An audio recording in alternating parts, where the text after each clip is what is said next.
Vitamin D सबसे easily accessible vitamin है पूरे इंडिया में, अनलेस अगर तुम किसी रेनी जगह पे ना रह रहे हो तो इतना ईज़िली एसेसिबल विटामिन होने के बाद भी ये सबसे ज़्यादा इग्नोर किया जाता है। और आज मैं इसी विटामिन डी के 6 ऐसे बहुत अच्छे फ़ायदे बताऊंगा जिसके बाद तुम इसे इग्नोर नहीं करोगे। सबसे पहला फ़ायदा आता है हड्डियाँ, जो कि तुम लोग को पता होगा, बचपन से पढ़ते आ रहे होगे। विटामिन डी हड्डियों के लिए सबसे ज़्यादा सपोर्ट करता है।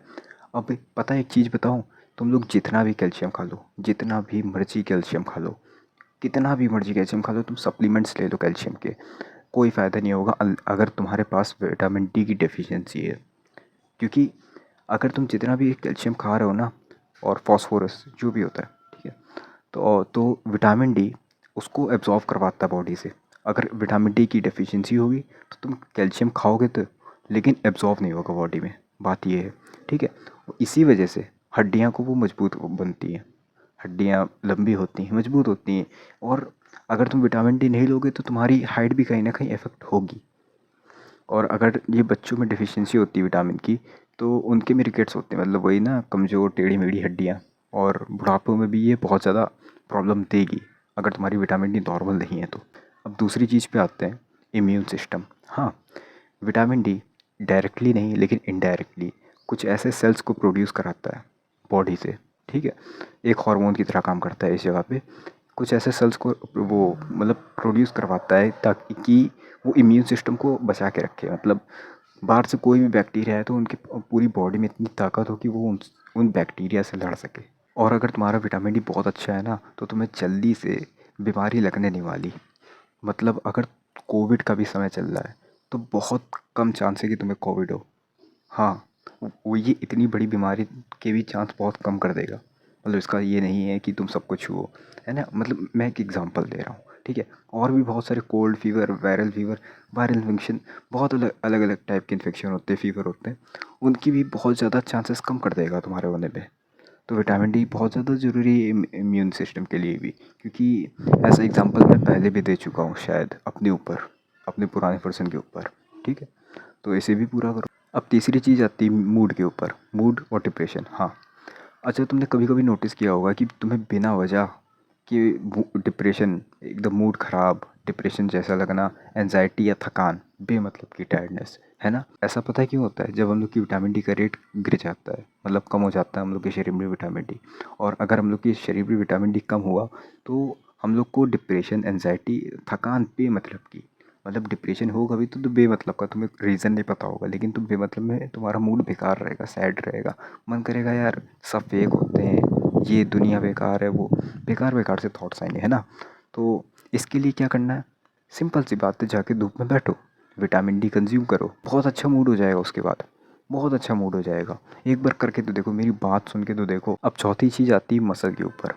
अब विटामिन डी, ऐसा माना जाता है कि विटामिन डी मसल के कॉन्ट्रैक्शन और रिलैक्सेशन में भी कंट्रोल रखता है।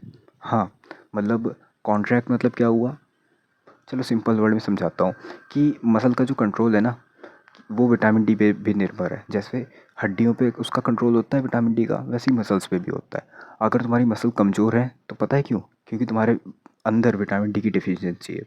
हाँ, और तुम सब कहोगे यार कि मसल वीक है, ये वो फलाना ढिमका। अरे भाई, मसल वीक, जैसे हड्डी वीक नहीं होती वैसे ही मसल भी वीक होती है, और इसके पीछे भी विटामिन डी का ही कारण होता है। मतलब एक एग्जांपल समझाता हूँ, तुम्हें नहीं समझ में आ रहा होगा। जो बुढ़ापे में लोग होते हैं उनको सहारे की ज़रूरत होती है, मतलब वो डंडा लेके नहीं चलते। पता है क्यों होता है? हाँ, हड्डियाँ थोड़ी कमज़ोर हो गई होती हैं, साथ ही साथ उनकी मसल भी काम करना बंद कर देती हैं। हाँ, जैसे बोल नहीं पाते कुछ लोग, उनके मुंह नहीं चलते। पता है क्यों? उनकी मसल काम करना वो कम होने लगती है, मतलब वो कॉन्ट्रैक्शन और रिलैक्सेशन नहीं हो पाता। तो अब तुम रिलेट कर पा रहे हो ना। तुमने कभी अपनी दादी बाबा या फिर नानी नाना को देखना, अगर वो इस चीज़ से थोड़ा सा सफ़र कर रहे हैं तो, समझे, मतलब बोलने में, चलने में, तो पता है क्यों? उनकी मसल कायदे से काम नहीं कर रही है, और इसके पीछे का रीज़न ये है क्योंकि वहाँ विटामिन डी की डेफिशिएंसी हो गई है। विटामिन डी उनका नॉर्मल नहीं है। अब पांचवी चीज़ आती है सूजन और जलन को लेके। हाँ, कैसी सूजन और जलन? देखो, हम लोग की बॉडी में अंदर से ही सूजन होती है। हाँ, कभी कभी होता नहीं है कि अंदर कोई मसल है जो उसमें सूजन आ गई है।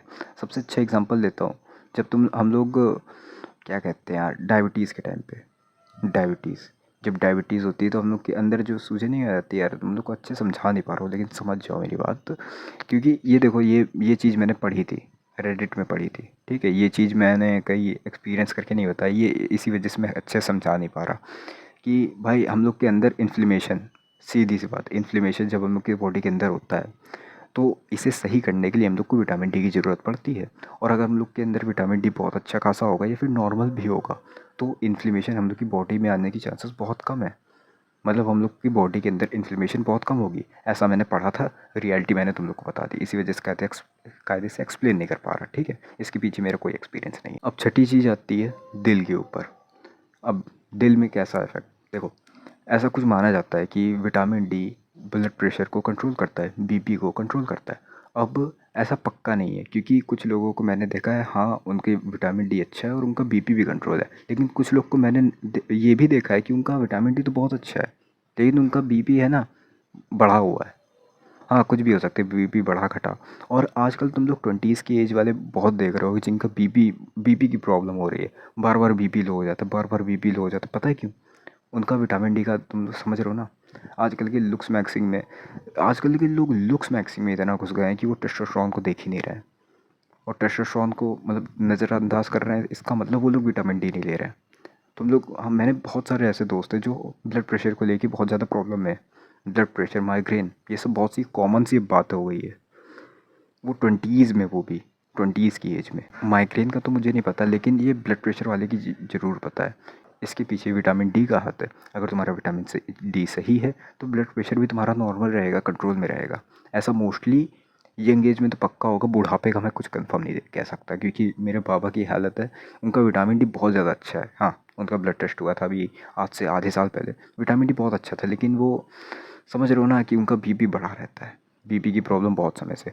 तो सिर्फ ऐसा नहीं है कि तुम्हारा बीपी सही हो जाएगा, नहीं, अगर यंग एज में हो तो सही हो जाएगा। और विटामिन डी हम लोग की जो आर्टरीज़ होती हैं, जो नसें होती हैं, जो कि खून हम लोग के दिल तक पहुंचाती हैं, उन्हें ये और फ्लेक्सिबल बनाता है। क्या? विटामिन डी हम लोग की जो नसें होती हैं उनको और फ्लेक्सिबल बनाता है, जिससे हार्ट अटैक की जो प्रॉब्लम होती है ना, वो बहुत कम हो जाती है। मतलब दिल की जो हेल्थ है वो और बढ़ जाती है, क्योंकि आराम से जब ब्लड पहुंचेगा बिना किसी प्रॉब्लम के, तो ऐसा है नहीं ना कि हार्ट अटैक आ जाए। हार्ट अटैक वाली कोई प्रॉब्लम नहीं रहेगी, आराम से हार्ट जो है ब्लड पंप भी कर पाएगा, कोई प्रॉब्लम नहीं आने वाली है। और ऐसा नहीं है कि नस में कोई प्रॉब्लम आ जाए, नहीं। और तुम्हारा ब्लड प्रेशर भी कंट्रोल में रहेगा, तो बहुत अच्छी बात है यार, मज़े में रहोगे, ठीक है। तो यही रही 6 चीज़ें। कोई ये 6 चीज़ें बहुत ज़्यादा कॉमन थी, है ना। कुछ कॉमन थी, कुछ नहीं भी थी, लेकिन मैंने 6 फ़ायदे बता दिए तुम्हें विटामिन डी के। और विटामिन डी ईज़िली एक्सेसिबल है इंडिया में। इंडिया में क्या, और भी बाकी देशों में, अनलेस अगर तुम रेनी जगह पे नहीं रह रहे हो बहुत, जैसे मेघालय साइड, ठीक है। तो वहाँ अगर अगर तुम मेघालय में रह रहे हो, ठीक है, तो क्या करना चाहिए? तो भाई विटामिन डी के सप्लीमेंट लो। लेकिन अगर तुम ऐसी जगह रह रहे हो जहाँ पे तुम्हें धूप आराम से एक्सेसिबल है, तो भाई सप्लीमेंट पे मत जाओ, क्योंकि सिर्फ सप्लीमेंट से विटामिन डी लेना खतरनाक हो सकता है। और सप्लीमेंट लेने से पहले भी तुम एक बार जाके डॉक्टर से पूछ लेना। अगर तुम मेघालय में भी रह रहे हो तो भी मेरी बात पे सप्लीमेंट मत लेना, एक बार डॉक्टर से पूछ लेना, ठीक है। और कितनी देर धूप लेनी है तुम्हें अच्छा खासा विटामिन डी पाने के लिए, देखो ये स्किन कलर पे डिपेंड करता है। अगर तुम बहुत ज़्यादा वाइट हो, मतलब मेलेनिन बहुत ज़्यादा कम है तुम्हारे में, तो तुम्हें दिन की 15 मिनट तक लेनी है। लेकिन अगर तुम मेरे जैसे कलर के हो, तो मतलब मॉडरेट है तुम्हारा मेलेनिन, तो तुम्हें आधा घंटा दिन की धूप लेनी है। और अगर तुम्हारे स्किन का कलर एकदम डार्क है तो तुम्हें दिन की 1 घंटे तक धूप लेनी है। हाँ, क्योंकि अगर हम लोग की स्किन का कलर और ज़्यादा डार्कर होता है तो हम लोग विटामिन डी कम एब्जॉर्ब कर पाते हैं धूप से, समझे। और हम लोग को विटामिन डी एब्जॉर्ब करना है, ठीक है। तो दिन का इतना है, तुम्हें पता चल गया तुम्हें कितना धूप में बैठना है। और पीठ दिखा के बैठना, ठीक है, पीठ दिखा के बैठना। और अपने सर को ढक लेना, नहीं तो बहुत ज़्यादा प्रॉब्लम आने वाली है तुम्हें। सिर्फ पीठ दिखाना, चाहे तो छाती आती भी दिखा सकते हो, तुम्हारी मर्ज़ी, ठीक है। हाथ हाथ छुपा लेना, पीठ या छाती दिखा देना, ठीक है, इतना मैं कहूँगा, ठीक है। और कोई भी डाउट्स हो तो कमेंट्स में पूछ लेना, बाकी फिर मिलते हैं किसी और वीडियो में। जाओ खाना खा के सो जाओ।